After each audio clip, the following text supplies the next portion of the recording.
My dad died. I miss my friends because of... I don't know how to tell my friends that.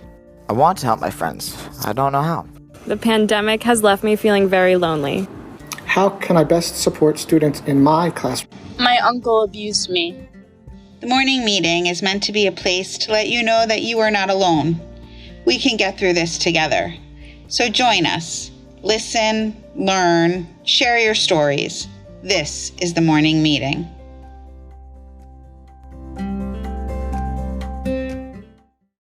Hello, I'm Mandy Zucker, host of the morning meeting. Thanks for joining us today. Today's guest is Bob Filippone. He's a radiologist in Waterloo, Iowa. He's also founded the Young Artists Theater. His child was on the podcast last season. Their name is Glori Dei. Glori Dei is transgender and came out in college. And it was actually a very popular episode. And many of you had questions and were curious about what the process was for them to come out to their parent and what it was like for their parents to hear and to sort of come to terms with the fact that they have a transgender child. So I reached out to Glori Dei's father and asked if he would speak with us. So I'm really excited to have him. I hope that you find this episode interesting. Lots of interest just in transgender people, but also in you, in the parents. Like, what's it like to come out to your parents? And what's it like for them to have a child come out to them? So I thought, well, why don't we have a parent on? Thank you for having me. Absolutely. So just tell us, what's that like? It kind of was a gradual process. In high school, Glori Dei came out as queer. Mm-hmm. And, me being a child of the 80s was also kind of, I'm pretty liberal, open-minded, but I wasn't quite even sure what that meant, how is that different from being a gay, lesbian, bisexual? So that was kind of my first introduction into this in general. And, basically for people who don't know, I may not get it perfectly correct, but queer means, you can love anyone, be they male, female, trans female, non-binary. You're just open to loving that person. And I really, I think when we grew up, queer just meant gay, but now it has a different meaning. So I was like, oh, okay, sure. I'm for that, love who you love. And over time. Stop you and ask you a question. Yeah, go ahead.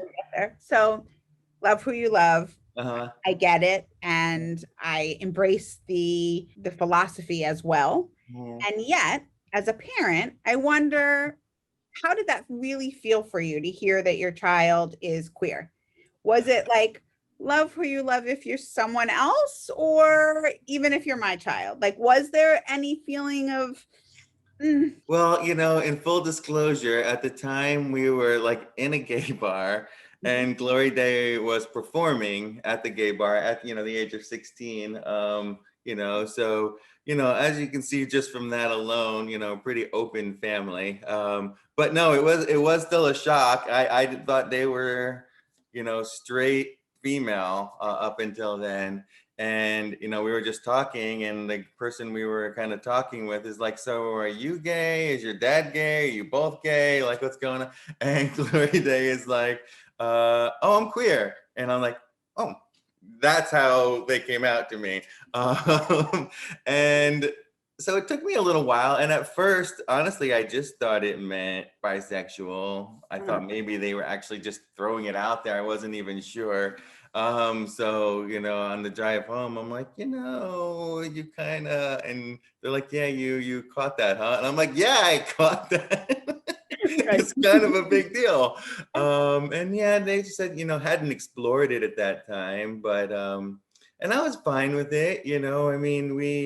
Like I said, we grew up, or raised our kids, a pretty open household. We went to the Unitarian church for a long time, Universalist Unitarian. I think I said that backwards.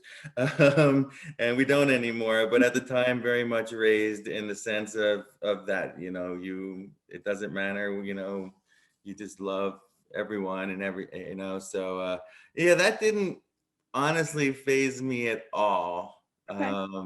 That part of things. I think, even growing up as a child, in the 80s, I was always raised to believe that. So that wasn't a huge thing for me as a parent. Yeah. And then kind of fast forwarding maybe 4 years, mid college, had dated some girls, had dated some boys. Glori Dei, that is, not me. So, and just one day was like, started, like, I noticed it posting on things, she/they. And I think they talked about this on your podcast, and didn't really, I'm like, what? And we had known one they them in high school doing theater, and that was all that I knew of, and Glori Dei before college knew of. But I'm sure they went to college at NYU, so it was a much bigger thing then. But that's my only exposure to it, and I kind of asked them about it, and they were like, well, I've just kind of been thinking about it more, and gender is a social construct, and I was kind of like, okay, I mean, that's true. Who's to say, whether we act like a boy, we act like a girl. I mean, that's kind of the way I took it at the time, not having much knowledge. Like, okay, sure. I was like, well, what do you want us to call you? You, whatever you want. Yeah, that's what they said at that time. And okay, so we continued with the she, her, just they gave us permission to do that, and we took it. Maybe 6 months later, I noticed a social media post that somebody had responded, had put on there, and Glori Dei posted, I can tell how much someone cares about me, whether they take the time to put they, them, and then I was like, okay, we need to have a conversation. I care about you. Yes, obviously I'm your daughter. I care about you. And we had the conversation, and it was, and I think they said this on your podcast as well, like she was giving themselves permission, like when she had she, they, that if somebody messed it up, to not be like, excuse me, my pronouns are they, them, but didn't really like that, but didn't want to be too, for lack of a better word, confrontational about it. And I understood that, and it took time. It still takes time. The funny thing is, or not funny, I don't know, talking about them, it's much easier for me to say they, them. Okay. But when I'm talking to them, like when they are in the room, I often slip to she, her. Okay. And it bothers me, one, because I'm not respecting their wishes, but also like, I'm like, I do it pretty much perfectly out in the open world, like talking to people who don't even know them, or that they're non-binary.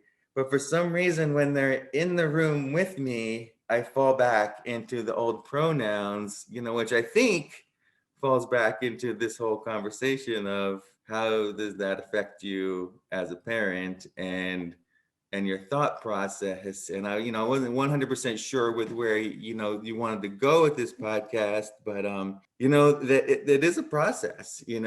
I had have friends who have had children who were gay, bisexual, trans, and if I had ever heard it was slightly an issue in the family, I'd be the typical liberal, like, how dare you, this is your, and I don't want to say that I had a problem with it, but it's not as easy as as to be an outsider being like, of course you accept that. This is your child. I raised for what I thought was a daughter, and all of a sudden, for them, it maybe had been a lifelong process, but for me, it was a matter of a year, where all of a sudden they were they, them, which kind of get your head around. And now really more they, them, leaning masculine. Of course, I love them and accept them, but the idea of, this was my, my girl, my daughter that I raised, it's hard to get your head around that transition. It's getting easier now that it's been out a couple of years, but still, like pictures will pop up on Facebook and I won't know what to do because, there'll be cute memories, beautiful memories of Glori Dei very much in a feminine dress, long hair. And I love the memory. And for a while, I would repost it because I'd be like, this is just a beautiful memory. And we have not talked about this. But a couple of times, Glori Dei has posted, I don't even recognize that person or something like that. And, I think the first time I was like, I recognize the determination in the eyes or the smile or something binary, that was what I was carrying from that photo.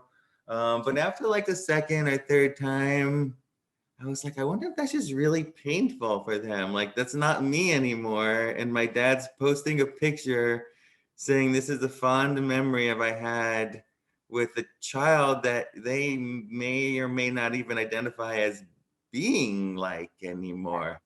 And yeah, it is weird we haven't talked about that. I mean, but yeah, I stopped, posting those kind of reposts. But that's kind of part that's hard. I still have those memories, and they're very real memories, and they're, I think, valid memories. I mean, but a part of that, or at least the picture part of it, the photo part of it, can't be shared, I guess, without some feelings being hurt or people being like, well, I don't know if they're not wondering whether I'm remembering the feeling or if they think I'm remembering like them like that, and that's the nostalgia, Oh, I want that again. Like, I'll look at pictures of my own children when they're young and be like, I want them back for 5 minutes. Like that cute girl, Exactly. And you don't want to be insulting to your child to say, I want that, when that's not who they identify. Exactly. That's a really interesting dilemma that you have as a parent, and you have other children. So do you post pictures of them as little kids and then not of Glori Dei? One interesting one was, it was like National Daughters Day. I don't even know when it is, but it came back up, and a memory I posted up of me posting my threes. I had my other children are daughters.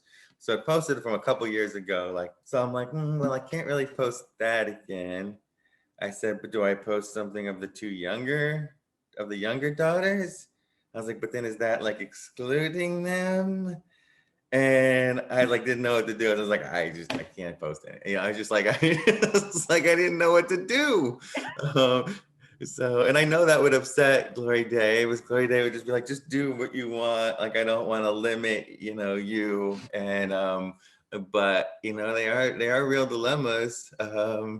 That nothing compared to what obviously dilemma somebody going through it has. But as you're still, they're still real. I think siblings and parents, their siblings have been amazing. Grandparents are harder. Grandparents are very hard. I think they get it, but don't get it. Definitely cannot comply. Like, even if they say they get it, it's constantly she, her. And even if you're like they, and they're like, who? Well, who's coming? I thought it was just Glori Dei. And you're like, oh my God, how many times do we have to have this conversation? Right. That's so hard. Yeah. As a parent, this is hard. Even if you are completely supportive and on board, you have parents of your own, and you want them to be supportive of you and your child. Exactly. Yeah, that's probably one of the hardest ones, is family gatherings where you just know there's gonna be sprinkling of wrong pronouns the whole time, and it's like, And I assume that the pronouns are not just pronouns. There's feeling behind that when they're not using the right pronouns, and I don't know how they feel about your child or about transgender in general. Exactly. This podcast is brought to you by Inner Harbor, providing support and education to grieving students everywhere. Inner Harbor provides workshops and trainings for staff and students, teaching you how to support other grievers. So if you are interested in learning more about how we can educate your class, your fraternity, your sorority, your team, your club, or your agency, go to www.inner-harbor.org to learn more. You can also subscribe to our weekly newsletter and check out all of the other services we offer. If you're enjoying the podcast, you can also sponsor an episode by checking out the sponsorship page on the website. And if you're feeling extra generous, you can go to Apple or Audible podcasts and leave a review. Now back to the show. I think pronouns are one of those things that we talk about a lot, when we're talking about transgender people. But what are some of the other things that you felt like you really needed to learn to be, to either learn for yourself or to be supportive of your child? I guess part of it was, the growing up, they've made reference in the past, there were signs there, like I always felt, like I was in the wrong body. And, that was hard, because at first I was like, no, like you were fine. But then you realize, you're just negating their feelings and how they were.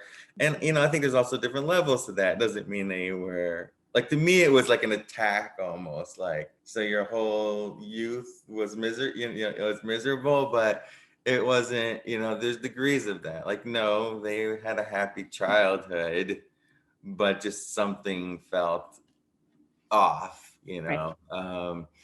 We went through the whole conversation about top surgery about a year ago. And, for your listeners who don't know, top surgery is basically, having both breasts removed for a F to M trans person.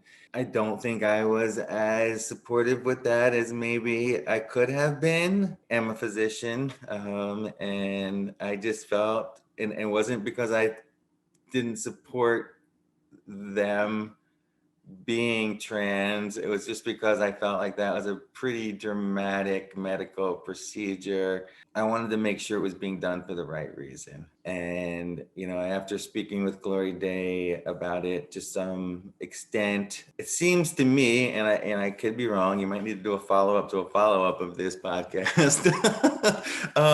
But I felt like they were feeling some pressure from the trans community to either be trans or or not be trans, like, don't, for lack of a better word, half-ass it.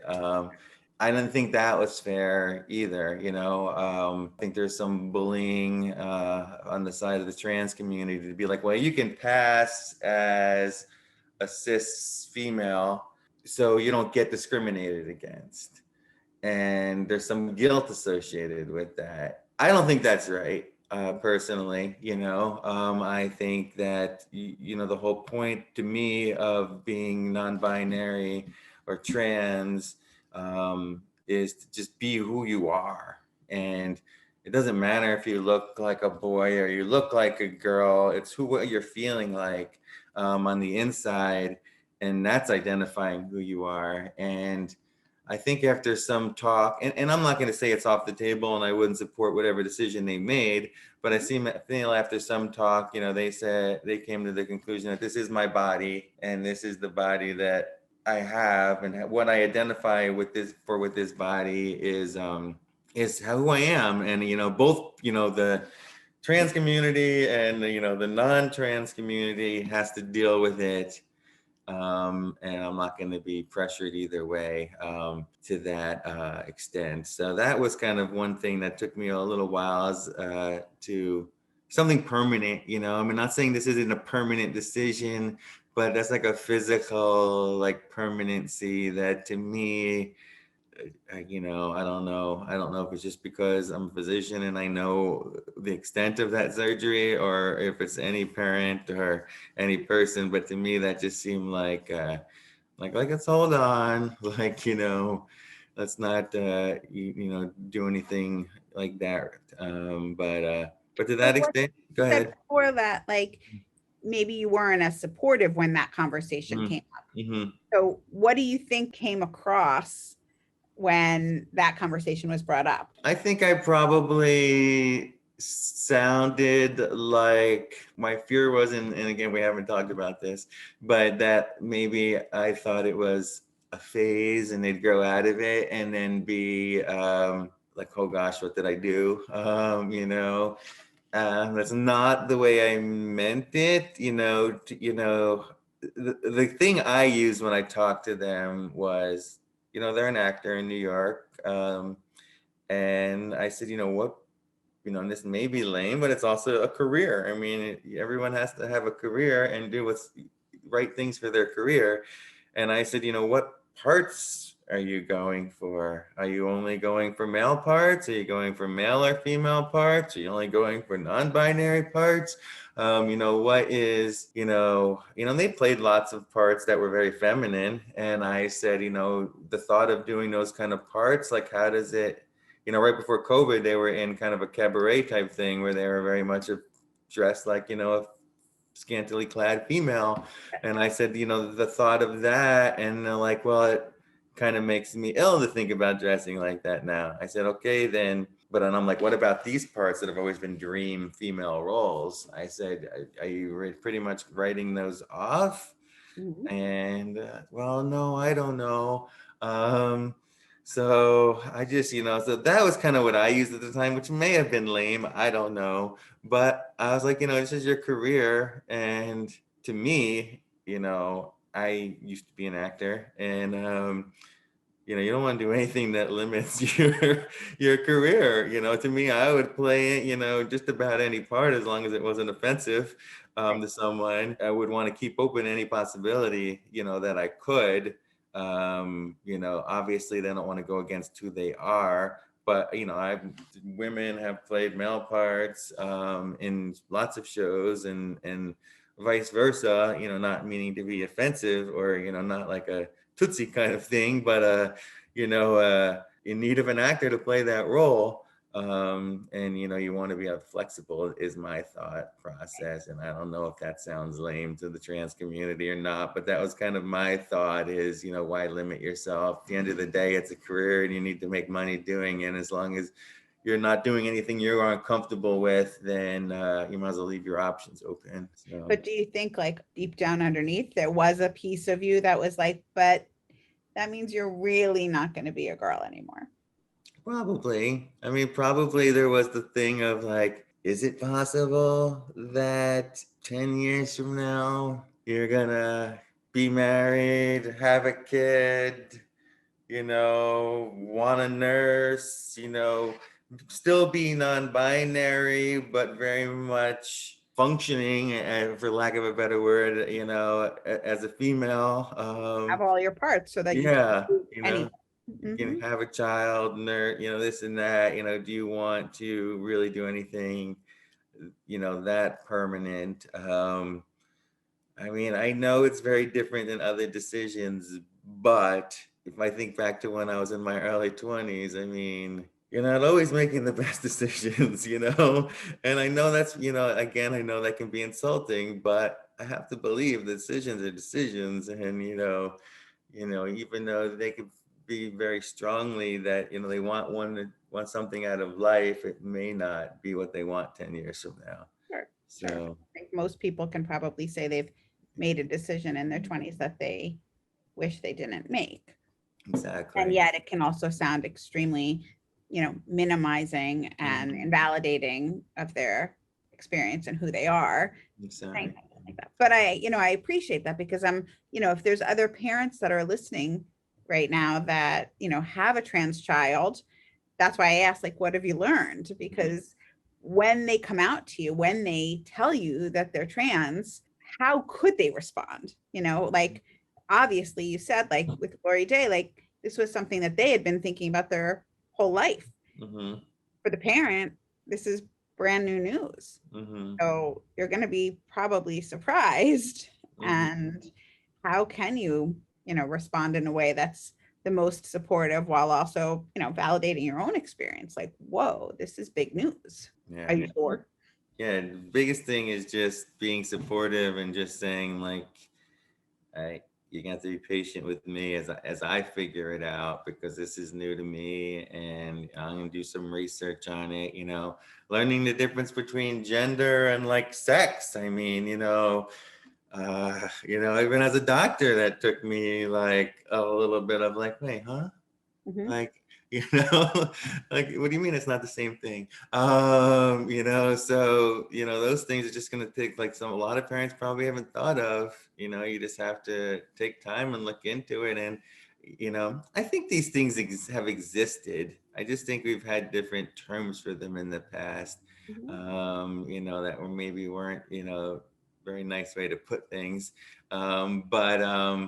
You know, it's just a matter of it getting defined now. And I think that's what makes it seem so prevalent, is because we have a generation of kids that are, or young adults, who are just like, this is what I am, and we're unapologetically that. And if there's a problem with it, it's your problem. But now it's like in junior high, my youngest daughter will be like, oh yeah, he's gay. Oh yeah, they're gay. And I'm like, there's like openly out? And I'm like, yeah. And I'm like, that's great. But like, I can't even imagine.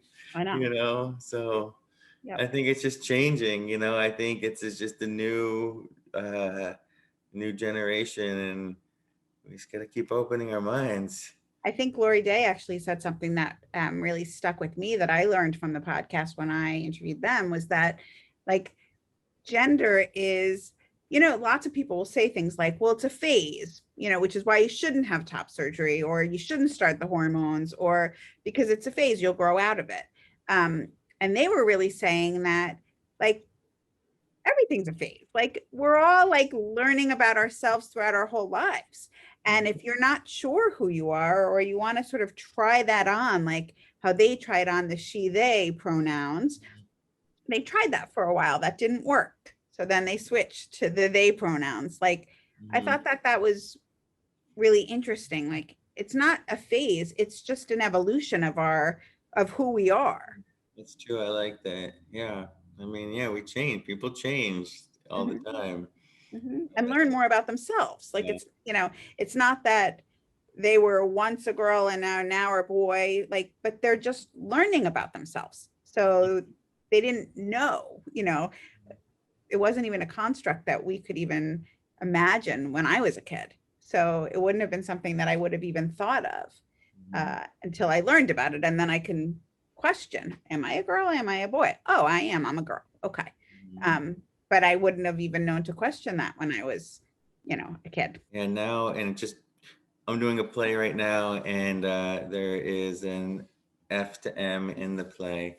And this is in rather small town, Iowa. And, you know, a lot of the kids may or may not be familiar with this.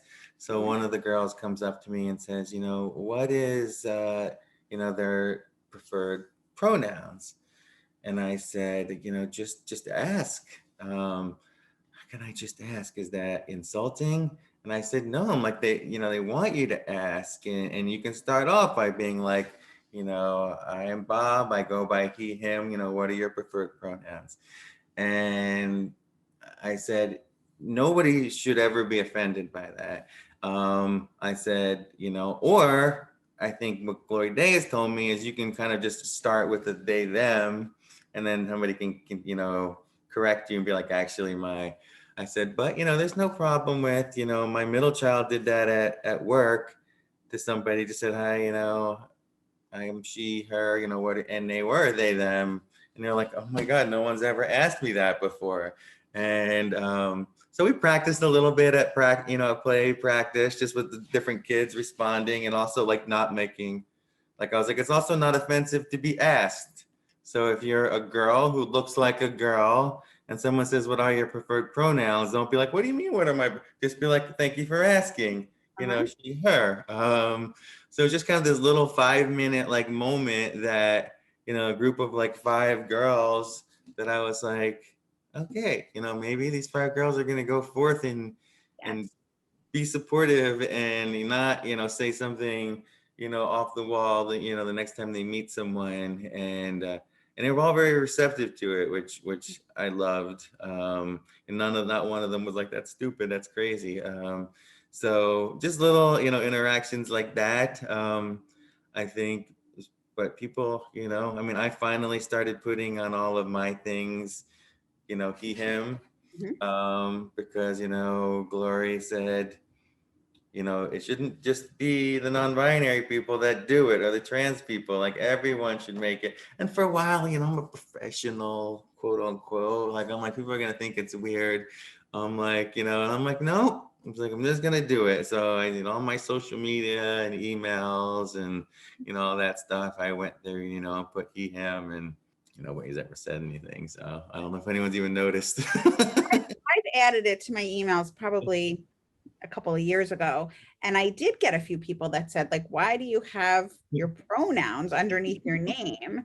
And I did explain why and how, I want people to know that I'm an ally, and that, and hopefully that makes someone else whose pronouns are different than what we might assume, makes them more comfortable sharing, because they could see that I've shared my pronouns. So yeah, I think it's important, and it's little steps like that, I think, normalize it. And as the younger kids get used to it, and it's gonna be just like anything else. Yep. It's part of everyday life. Yep. One other question, as you've been, and I assume that this continues to be a process, and like I said, an evolution for them as well as for you. What kind of support has been helpful to you? Are there organizations that you've, become familiar with that have been helpful, or what? Like, what has been good for you as a parent? Honestly, I have not, looked into, any kind of organizations. The biggest help for me has been speaking to my other, two children and talking about, what their thoughts are, what they feel, speaking with Glori Dei themselves. And also my fiance always seems to bring an interesting perspective to it, also very open-minded and liberal, but also as, I don't want to say an outsider, because they're not really an outsider anymore, but having come in from the outside, offered, great perspective and keeps me grounded with it. But, any kind of organizations, I haven't even thought of that. It might be something I look into now, but I hadn't even, which is weird because listening to your podcast, you always suggest things like that. So I should listen better. Well, I'm just wondering, like, have you been able to connect with other parents of trans kids, or has that not been something that you felt like you That's something I've never, there's one, I know lots, I shouldn't say lots, but I know, a number of children or young adults who are trans, don't know their parents. There is one parent in Des Moines of a trans M to F who we've chatted a little bit, but nothing really big about, diving into the feelings of it, just more of the support. But that is a good suggestion. I don't even know, anything like that in Iowa, but honestly, it's probably not a bad idea. Yeah. Iowa of all places to maybe look if there's not something like that, setting something up. Yeah, I was gonna say, if anybody's gonna set it up, that will be you. All right. Anything else that you thought we should share today, or? I think we pretty much hit on everything, and hopefully I didn't say anything too offensive to anyone. I hope From not. the heart, honestly, and it's things are hard, and we're still navigating them, and I don't get it perfect all the time. Glori Dei knows, my heart's in the right place, and I want to be supportive, and if I mess things up here and there, it's not out of any kind of bad feelings or resentment. It's just You're get human. old. If people do have questions or would like to reach out to you, is there a way that they can do that? Yeah, I mean, my email is fine. You want me to say it? It's pretty simple. It's just bobfili@yahoo.com, bobfili@yahoo.com. My Instagram is the same, just @bobfili. Trying to get TikTok famous, so if you want to look me up on there. I got to get on TikTok, but okay. Hopefully I'm just embarrassing my kids at this point, but it's gonna happen someday. I believe it will. Thank you so much for coming on the show. I really appreciated all of Thank you. your honesty and your vulnerability, and always nice to talk to you. Yep. Thanks, Mandy. Maybe I'll see you in September. I hope so.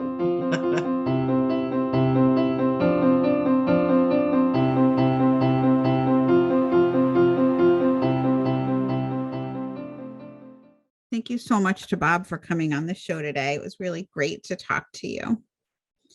Next week on the show, we are speaking with Eric Kusan, who is from We Are All a Little Crazy. It's a nonprofit founded by Eric after his own bout with some significant mental health issues stemming from some personal traumas that he experienced at a much younger age. He created this organization really with the intention to normalize mental health, to know that we all experience mental health, and specifically works with a lot of athletes and college athletes around mental health on college campuses. So I'm very excited to have him. I hope he will join us then. That's all for today. Good morning to all of you.